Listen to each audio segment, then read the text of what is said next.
Hey, friends. I am Dr. Patrice Buckner Jackson, but you can call me PBJ. Welcome to another episode of Heart Work with PBJ, where we are disrupting cycles of burnout for people who serve from the heart. And when I tell you I'm excited about our conversation today, I am too excited. But before I do that, I need to let you know that it is time to get registered for the Heart Work Academy. Friends, you already know what this is about. You already know what we're doing. I need you to go to heartworkacademy.com. Get registered today. Our wait list gets the first opportunity. And listen, even as I'm saying this to you, I hope there's seats still open, okay? Because this is recorded earlier. I hope their seats still open because there's only 25 so that we can serve well. We're going to be doing deep work. All right. So we got to keep it limited. You need to go check it out. Heartworkacademy.com. Go get your seat. If this podcast speaks to your heart and you know that you need to work to disrupt those cycles of burnout and compassion fatigue, come on in so we can do that together. You don't have to do this work alone. So come join us, okay? Y'all, hang in there because I have the opportunity to introduce a member of the Heart Work community to you today, and I cannot wait. I'm so excited, y'all. Let's get into this episode. Friends, listen. This is a first. This is a Heart Work with PBJ first. We've never had a guest come on twice. So we're making history today because Jonquette Sanders White has been a guest on the podcast before. She joined our panel of millennial leaders a while ago now, talking about all the things that she was doing in her life and how she was moving forward as a leader in the millennial generation. But y'all, today she is coming as a member of the Heart Work community.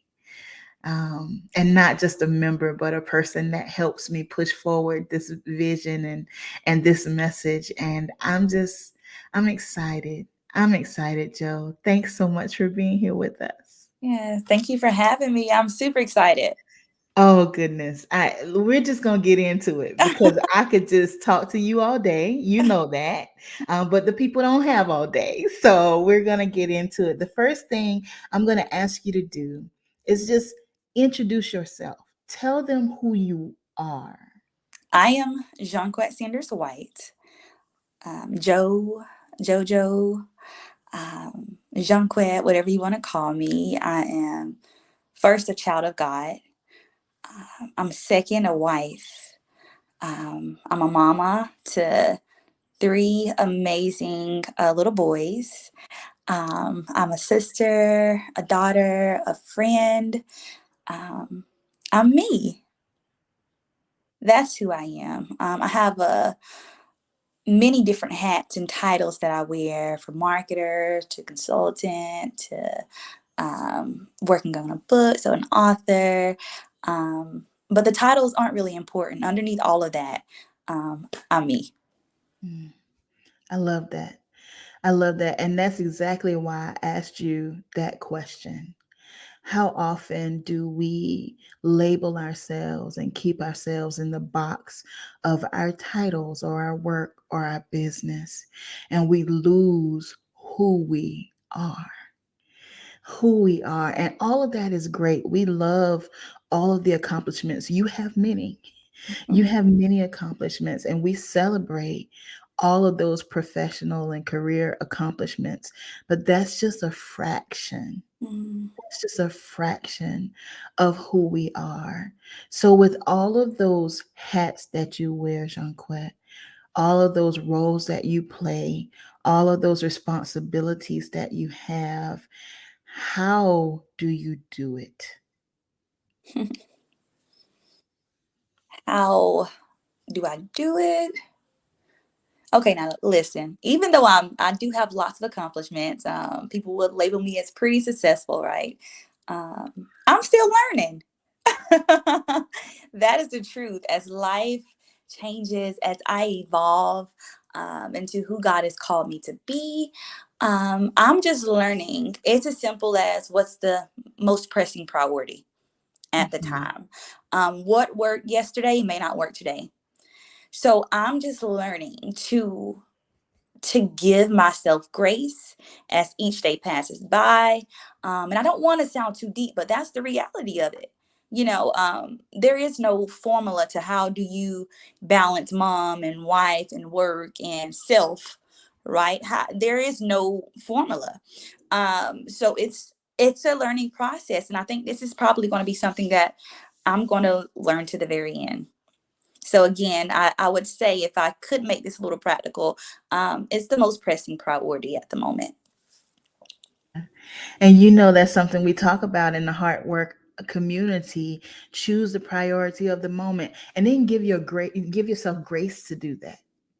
Give yourself grace to do that. I remember when I was dean of students at a university and newly married. And when I got married, my husband had a preteen. So I became Mama Patrice all at the same time. And I remember trying to care for a student who may have been homeless or food insecure or had any number of challenges, but at the same time trying to keep in my head, okay, baby girl needs a pink shirt. I got to pick this up for dinner. We need trash bags at the Mm, house. And it felt like I was never in the right place to do the thing that I needed to do because I was trying to carry all of my things at mm, the same time. And I had to learn exactly what you're teaching us today. Choose the priority of the moment. So even in this moment, you are still wife, you are still mama, you are still sister, you are still CEO, you are still all of these things in this very moment that mm, we're sitting here having this conversation, but you have dedicated and chosen to be here with the Heart Work community and to serve here. And it doesn't mean that everything else in your life is not important, because it is. mm, But you give yourself the grace to be present in this moment. And guess what? When this is done, you close this chapter, let it go for whatever it was, and then you go be the next thing mm, that you need to be in that moment. And you don't feel guilty about it. mm, You don't feel mm. guilty about it. Yeah. Not, not at all. And again, you know, we're switching back and forth between these different roles. And, I think it's important how you stated that we do need to learn to close the chapter. And, when we're thinking about chapter, we're thinking, oh, the current season. But no, it's the assignment. Again, in that moment, you have multiple assignments throughout the day. And just learning to not only just grace and giving yourself that grace, but to move smoothly, from mama mode, to boss mode, or to wife mode, and most importantly, self mode. Yeah. That to me is vital, is learning to do that in a way that doesn't cause too much stress, and again, being okay and knowing that I do have multiple titles. So sometimes, I may be mama, but sometimes my babies have to, you know sit here and say, okay, let mama work, because this is how mama's going to care for you. And Mm. sometimes my husband, he'll come home and he'll take care of the babies, and he allows me to be a wife, so I'm doing more homemaking, while he's in the mode of daddy. So again, it's a process, and something that I'm learning to do. Yeah. You mentioned self a couple of times and that priority of self. And I'm so excited that we're having more conversations about self care. I think it's long overdue, but I'm convinced that we are still not sure how to do that yet. We're still figuring out what that means and how to make it happen practically. So, what does that caring for self, that priority that you mentioned, what does that look like for you? Well, for me, it's first off identifying self. So, who has God created me to be? That's one. Who am I purpose to be. Mm. When I know my purpose, when I know who I am, then I can peel back those layers that life and society, rather it be through grief, hardships, disappointments, rejection, shame, um, and even some of the things that have probably made us feel good but wasn't good for us. All of these different layers that come from life, we learn to peel those back because we get back to who we truly are. There's this sense of people say, I'm finding out who I am. You do not have to find out who you are. You are who you are already. You are who you are. It may just have been life has had a way to mask that. So for me, one way that I do that is I say, okay, when God created me, He created me with a purpose and with a plan. And one thing we know is that when something is created, there's some type of manual, or there are principles that go with that creation. And so one thing that I do is I can consult God and I say, okay, God, who am I? Who have you created me to be? And I open my word, right? There are principles and there are things that I must follow in order for me to operate correctly, Mm. right? Meaning that I need to be kind. I need to love my neighbor as myself. I need to take care of my temple. These are just basic principles that if we do not apply, we malfunction. Mm. So I'm learning to get back to the core of who I am through God. And Yeah. again, that may not be for everybody, and I understand and I respect it. But for me, that is the way I do it because He is the creator. And the only way to understand the creation is to go to the creator. Yeah. And also, if I was to put this in some type of practical, feasible, I'm very practical. So I like to paint this picture for people, or of simple things that they can actually do today that they can take with them, right? So one way that I've been getting back to self, is again, of course, getting my word, spending time with God, but figuring out what sparks joy. Uh, I had a moment where I woke up about 2 a.m. in the morning, and I said, what makes me happy? What do I feel like I need to incorporate in my life to make my life feel beautiful? And that's what we're looking for, right? We think we're looking for success, right? I want to be, we tie who we are into our titles, as we just mentioned before, or into what we call success. But in all reality, none of us truly know what success looks like. mm.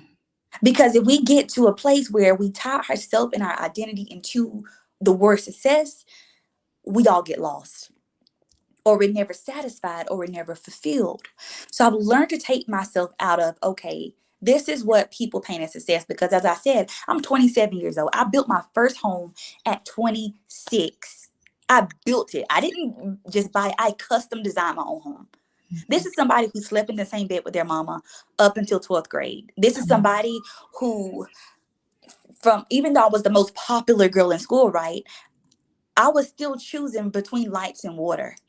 I didn't get my first bed until college. And the only reason I went to college is because I applied myself and I earned scholarships to pay for it. This is somebody who I'm telling you that people would label as successful. I have 5-figure months. Come on. Easy. Come on. While working from home and taking care of my babies. Mm-hmm.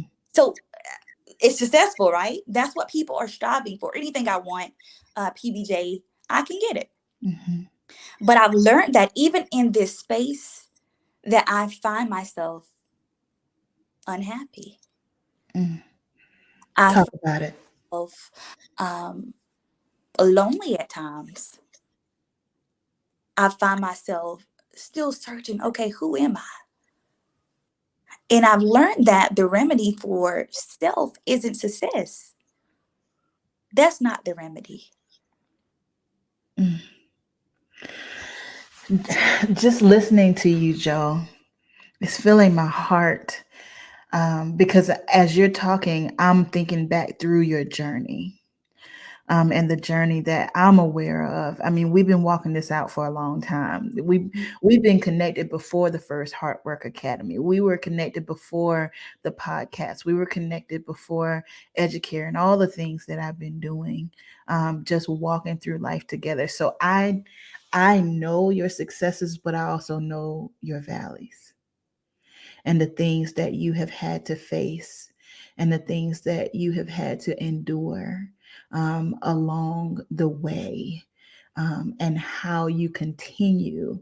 And that's what I want to ask you, because I don't want people to see this bright light. Like, they're going to see how awesome you are, and they're going to feel the warmth of this bright light and hear about your successes, and they're going to assume.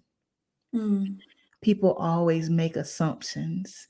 You have a beautiful family, beautiful babies, y'all. These babies are absolutely gorgeous. And then not just physically, but they're just beautiful human beings. And your marriage and your home and your business and all the check boxes, right? But there have been some things that you've traversed through, even in the midst of all of this success. Mhm. So how do you manage grief? How do you manage the dark times and the low places while your life is moving forward? Well, one, I think we have to take it for what it is. At the moment we are honest with ourselves and we come to the realization that this is what I have in my hand, then we can figure out what to do with it. Yeah. I've learned that with something with grief. Just a side note to all of you who are listening, I lost my mama about 4 years ago. 3 months before my wedding, she had a dress picked out. She had helped me plan the wedding, and she passed away 3 months before my wedding. I had to have my stepdad walk down the aisle with a picture of my mama. Yeah. So a lot of my loneliness that I do feel, or in a sense, the unsatisfactory that I feel, that unfulfilled is that void of where I feel like my mom should have been. I believe that she should have been here to help me with my kids. She should have been present for my wedding. All of these things. This is a perfectly healthy 52-year-old that passed away, right? And so with her passing, I've learned to deal with the grief by accepting it for what it is. I've learned there's no streamline of what grief should look like. Grief looks different in different stages. The best way that I could describe grief would be like a wave. So those first few months to years, I spent a lot of time being thrown into the ocean of grief, and the waves come, and I've never been taught to surf. And so I'm surfing the wave of grief, and next thing you know, it knocks me down. And I'm trying to come up for air and catch my breath, and I feel like I'm drowning, I'm suffocating, I'm going down, down, down, down. And luckily, because of Christ, there's like this little floaty that comes along, and I'm able to catch it and come back up for air. But as time progresses, I'm learning to surf the wave. That's like anything. You learn to navigate it. And so I'm getting better when I feel or see those waves coming. Mm. I'm learning to surf it better Yeah. because I know what to expect, right? I mean, but here's the thing: we can't anticipate when the wave is coming, but we can prepare ourselves. Mm. And sometimes, if you don't prepare yourself right, and you do get knocked under, you learn how to swim. So I've learned to surf the waves. I've learned to, even if I feel like I'm drowning, I've learned to swim out of it, to come out of that darkness or that overwhelm that I may feel. So it's a learning process, and learning to see it for what it is. Yeah. Yeah. Absolutely. To face it head on, not to avoid it. Absolutely. To go through the feelings, to surround yourself with support, Mm, and with love, and to acknowledge where you are. I'm hurting right now.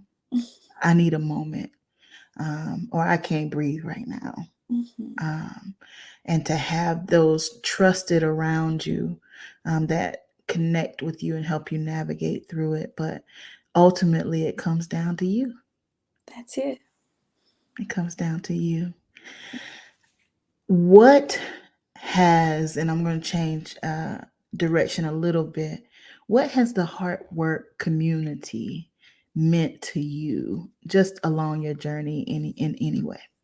Well, for sure.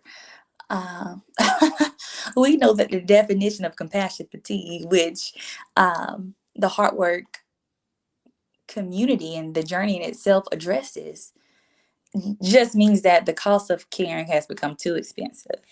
And as I told you and everyone listening, I wear a multitude of hats, Mhm. and what I've learned is that throughout learning about compassion fatigue and learning the symptoms and how to address it, I'm learning that you can be healed. Mm.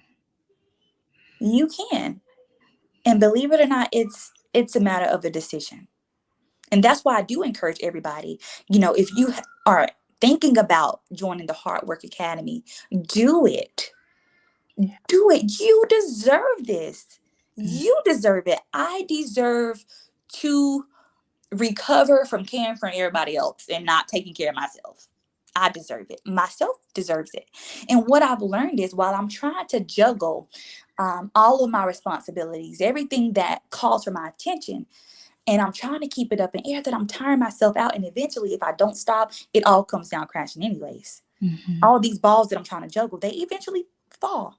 Mhm.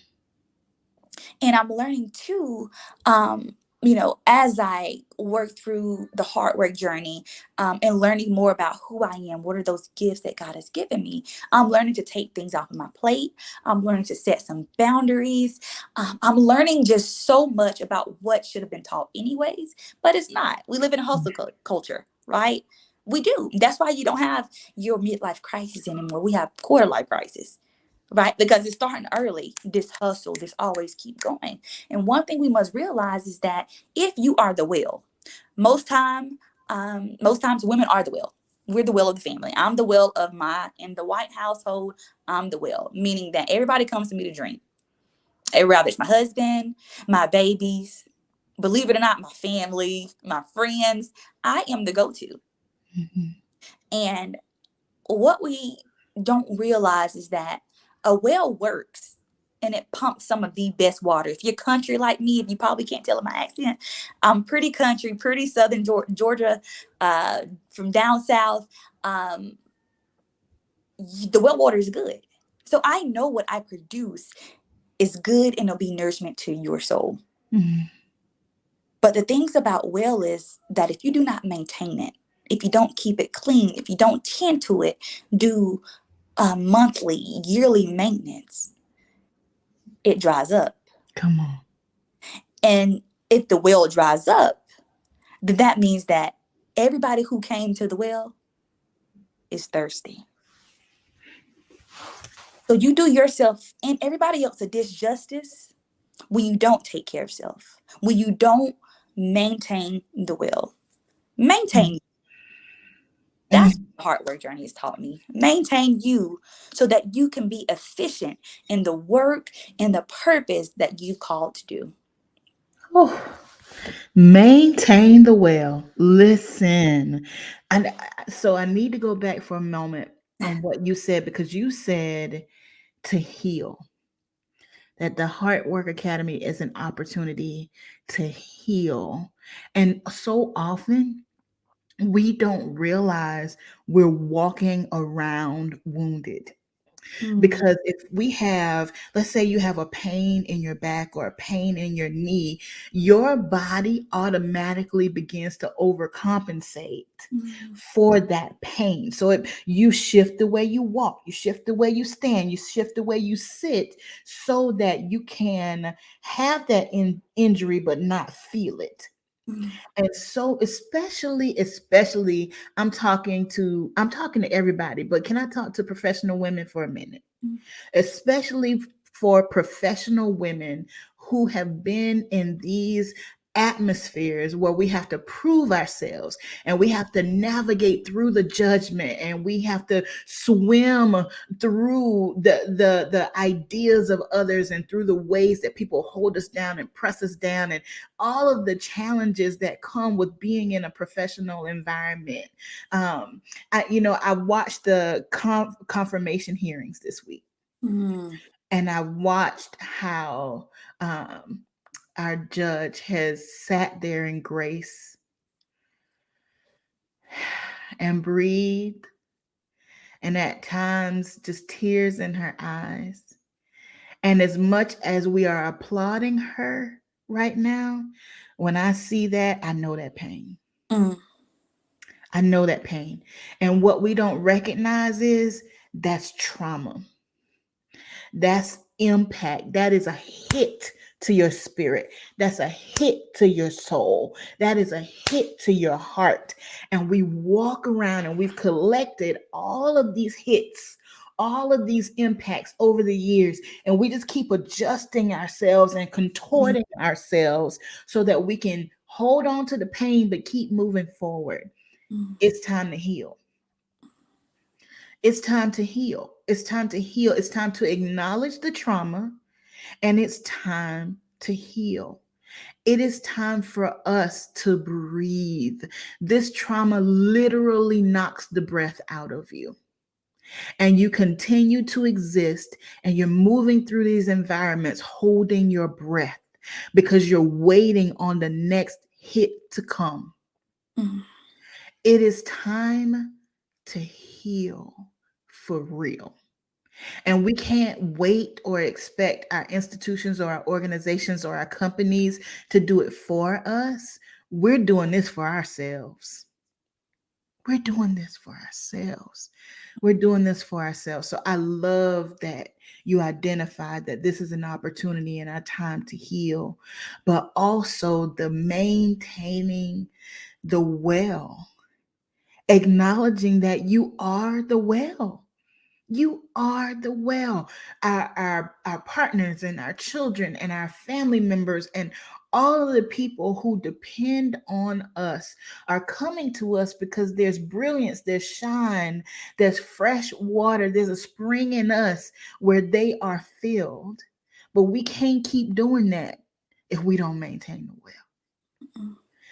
In our last episode last week, when we were talking about powerful community, or maybe a couple of weeks ago, I was saying that if you are in a community that you're constantly giving and giving and giving and giving, and there's no restoration and there's no investment, you're in the wrong community. You need powerful community where there's reciprocity, where there's give and take. There's give and take. I'm going to be a part of this community. I'll sow into this community, but I'm also getting what I need back. Mm. Ooh, we got to maintain the well. We got to maintain the well. As as we've been walking through just life together, just life, and it's just been an honor for me to be any part of your life, and to walk paths with you and to take steps with you. Um, I see this new vision. I see this new assignment, this new passion, but the purpose isn't new. I see it evolving, and something brand new is coming forth. Talk to us a little bit about the season that you're stepping into, and what is that, and what does it mean? This new season, I am excited. I am absolutely elated, but I'm also a little nervous because God is asking me to leave my comfort zone, right? I can market, I can grow your business, hands down. Easy, I do it with my eyes closed, right? But God is asking me to finally do the things that I know I was called and created to do. I help people, but in the capacity or the assignment that I usually do it in, God is asking me to now switch it. And this new season, God is calling me, or I feel led um, to to do more of the hands-on, helping people get down in the dirt, right? And we build from the ground up. So I am in a season now where going back to speaking. I'm doing more of the writing, doing more of the conferences, those things that I ultimately, believe it or not, enjoy, Mhm. but is not the safety net that my current career offers me. But I do believe that God is one that if He tells you to decrease, it's not to get rid of it. God only multiplies. So if we can expect that if we plant the seed out of obedience, that the seed has to come to fruition. Come on. And the good thing about a seed is that it's not just a seed, it's not just a plant, because inside that plant or that tree, you have more seeds that have more trees. And ultimately, in one seed, you have a forest. Come on. So God is asking me in this current season to plant seeds of where I'm helping other women specifically identify their purpose. Yeah. I want to, my goal is to show ordinary people how to live extraordinary lives. And how do you do that? By maximizing your potential, by learning who you are, by doing the inner and the outer work to become all that you're meant to be. Oh, What God is doing in this next season. I have um, an amazing event coming up through Pencil Purpose. It's based off of the scripture Proverbs 16:3 and Proverbs 16:9, where if you dedicate all, or if you give all of your plans to God, you'll be successful. You're bound for success. Because what happens is, instead of writing in pen, like I do a lot, and I'm learning, life is teaching me that you can't write in pen. Because when you write in pen, you set yourself up for failure, because your expectations of something that may not happen. And so I'm learning to write in pencil, meaning that I am planning out my life. I am planning my next steps. But when I write in pencil, I give God the room to go in and write what He wants and erase what I may have put down. I love it. I love, oh, I'm so excited about penciled purpose. I'm so excited because we talk about how the expression of the purpose may change. The purpose never changes. Your Mm, purpose is your purpose, what you were created to do, but the expression of our purpose changes. Even you, I've seen you taught in the classroom. You are your own CEO. You've done this marketing and it propelled businesses, and now you're walking into penciled purpose where you are helping. And here's what I see, Joe. Here's what I see. Well, I'm gonna say two things. The first thing that just came to my heart is you bring manifestation to the hidden thing. mm, I have shared pieces of heart work with you, the academy and the community. And through the bits and pieces that I could articulate and put words to, you have expressed it through video, through my social media, through marketing. You have expressed heart work in a way that when I look at what you create, it brings me to tears because I feel like I couldn't even say that. I couldn't even articulate that, but somehow you caught it, you got it, and you made it real, you made it manifest. So you have a gift of manifesting the hidden thing. mm, Years and years ago I told you that you saved the hero in one of my very overwhelmed seasons, in one of the spaces that I was headed towards burnout. I remember you coming into my office, and I remember you encouraging my spirit. And I said to you, who saves the hero? Who can look at the leader, the heart worker, the compassionate person and say, I see you. mm, I see you, and you have that gift. So I believe through penciled purpose, what you're going to do is pull out the hidden thing and help that thing be manifest for all the people who participate in the conference and who participate in pencil purpose. But also, these are people who are heart workers, who are givers, who nurture, who care for other people. And through walking this path with you, I believe they are going to be rescued themselves because mm. that's what you do. That's what you do. So I'm so excited. Listen, we got to close, but you got to give the details of the Pencil Purpose Conference. When is this happening? Where is it happening? And how can people get connected? Absolutely. So I am hosting the Pencil Purpose conference. It'll be more summit form. I have a panel of women there, and I am going to keep this a little more intimate. I do still have seats available. It'll be in Augusta, Georgia on Saturday, May the 21st, from 9 to 5 p.m. We're working. We're learning, we're growing, we're networking, we're evolving. I have professional photographers there doing headshots for the women. You'll get the opportunity to network with different women. We'll have brunches. Just an amazing time to sit down and talk purpose, to talk plans, to talk potential. And again, that's May 21st in Augusta, Georgia. You can go and purchase your ticket at penciledpurposesummit.com. Again, that is penciledpurposesummit.com, where you can go in and register. And again, it's a more intimate event. So, we'll get down and you'll have the opportunity to share, to talk, to learn. So I'm super excited and I would love for you to join us. I'm so excited. Listen, I wouldn't miss it. I'm going to be there. So I encourage you all to join us. We will make sure that link is in the show notes so that you can just click the link and go get registered for the Pencil Purpose Summit. Friends, I am just so grateful. Jonquette, I'm grateful.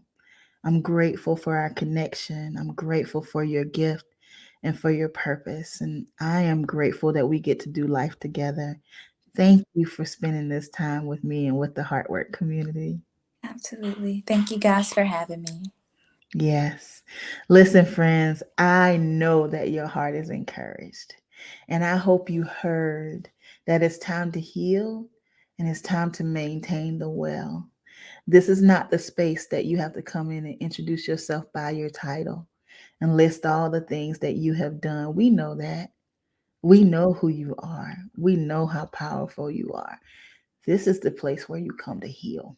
Mm, And as you've learned from Jonquette's story, all the things can be true at the same time. mm, You can be in success for however that's defined, but still have those waves crashing. And you need to find a community and become a part of a place that you can be healed and you can be supported as you navigate all that. So, listen, friends, you are powerful, you are significant, and you are loved. Love always, PBJ.